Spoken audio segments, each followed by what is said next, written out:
მოგესალმებით. მე გახლავართ მარია მელიეშვილი, ვარ სკოლის მოსწავლე, გადავედი მე-11 კლასში.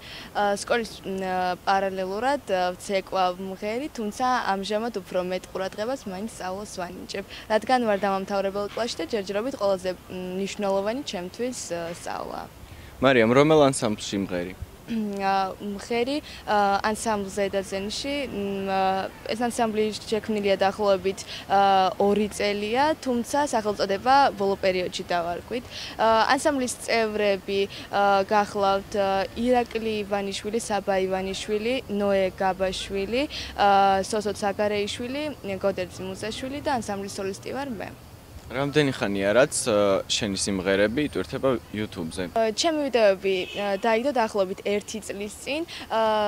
თავდაპირველად ეს ინიციატივა გამოხატეს ჩემმა მეგობრებმა. საკმაოდ დადებითი შთაბეჭდილებები წამოვიდა მაყურებლებისგან, ამიტომ ნელ-ნელა მეც მიჩნდებოდა უფრო მეტი სურვილი, რომ ახალ-ახალი ვიდეოები შემოთავაზებინა მათთვის და სწორედ ინტერნეტს ივცე დამეხმარა მომავალში ასეთი მცირედი პოპულარობის მოპოვება. ამ დღეებში გადავხედე და კომენტარები არის ვიდეოებზე, ძირითადად 90% რაც მე ვნახე, არის დადებითი ხასიათის და კეთილი სურვილები და ასე შემდეგ. თუმცა არის გამონაკლისებიც და რამდენიმე ძალიან მწვავე კომენტარიც არის, რომლებიც არაქართველებისგან მოდის, იწერება უბრალოდ და მაინტერესებს როგორ უყურებ ამას და თუ მოქმედებს შენზე.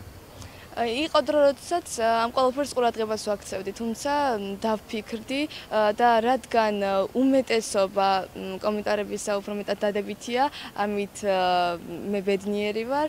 იმ მცირე ნაწილს ხალხისა, რომლებიც შედარებით ნაკლებად დადებითად არიან ჩემთან განწყობილი, მათ არ ვაქცევ იმდენ ყურადღებას, რადგან ფიქრობ, რომ აუცილებლად ჯანსაღი კრიტიკა საჭიროა და ეს ყველაფერი მომავალში აუცილებლად დამეხმარება, რათა ჩემი შემოქმედება უფრო მეტად გავაუმჯობესო და კიდევ უფრო წინ წავიწიო.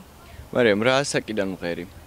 დაახლოებით 3 წლიდან მღერი, თუმცა ბოლო 2 წელი ალბათ დაინტერესებული ვარ უმეტესად ქართული ხალხური სიმღერებით და ფოლკლორით. თუმცა ეს პერიოდია უმეტესად რადიო დარდიმანთან თანამშრომლობ, რადგან მათი დამსახურება არის ეს დღეისათვის ჩემი ყველაზე მეტად ცნობილი სიმღერა და კიდევ ერთხელ დიდი მადლობა მინდა მათ გადაუხადო, რადგან ინიციატივა სწორედ მათგან მოდიოდა, მას შემდეგ რაც YouTube-ზე აიტვირთა ჩემი ვიდეოები. ცეკვავ მარიამ, ესეც ვიცით. რომელ ანსამბლში ცეკვავ და რამდენი ხანია? ახალგაზრდულ ანსამბლ რუსთავში ვცეკვავ დაახლოებით 5 წლიდან. მომავალში ვაპირებთ დაახლოებით რამდენიმე დღეში უკვე მივდივართ მაროკოში ერთთვიან ტურნეზე და საქართველოში ჩამოსვლის შემდეგ სურს კვლავ უფრო და უფრო ახალი შემართებით დავიწყო ახალ-ახალი სიმღერების ჩაწერა და იმედი მაქვს ყველაფერი კარგად იქნება უფლის წყალობით. სამომავლო გეგმები თითქმის ჩამომიყალიბე, თუმცა მაინც გითხავ კონცერტებთან დაკავშირებით, თუ იგეგმება საქართველოს მასშტაბით კონცერტები? საქართველოს მასშტაბით კონცერტები უკვე დაწყებულია. რამდენიმე კონცერტი ჩატარდა კახეთის სხვადასხვა კუთხეებში. უახლოეს მომავალში რამდენიმე დღეში იქნება ხაშურში. შემდეგ კი ვაპირებთ, რომ ბათუმში ჩატარდეს და გვინდა საქართველოს ყველა კუთხეში მცირე იმ პატარ-პატარა სოფლებშიც კი, სადაც ხელი ნაკლებად მიუწვდებათ ასეთ სიმღერებზე, ასეთ კონცერტებზე, გვინდა რომ ხალხს კიდევ ერთხელ გავახსენოთ ქართული ხალხური სიმღერები, ფოლკლორი, პოეზია და რამდენიმე ლამაზი დღე შევთავაზოთ მათ. მარიამ, აპირებ თუ არა მიიღო მონაწილეობა კონკურსებში და რა სახის კონკურსები იქნება ეს? ჯერჯერობით ვფიქრობ, რომ უმჯობესი იქნება ჩემთვის კვლავ ფოლკლორის ირგვლივი ტრიალო და კონკურსებზე ნაკლებად ვფიქრობ.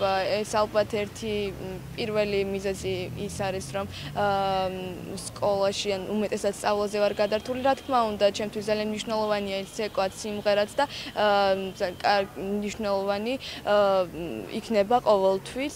თუმცა კონკურსებში ალბათ ნაკლებად მივიღებ მონაწილეობას. პრიორიტეტს ვანიჭებ.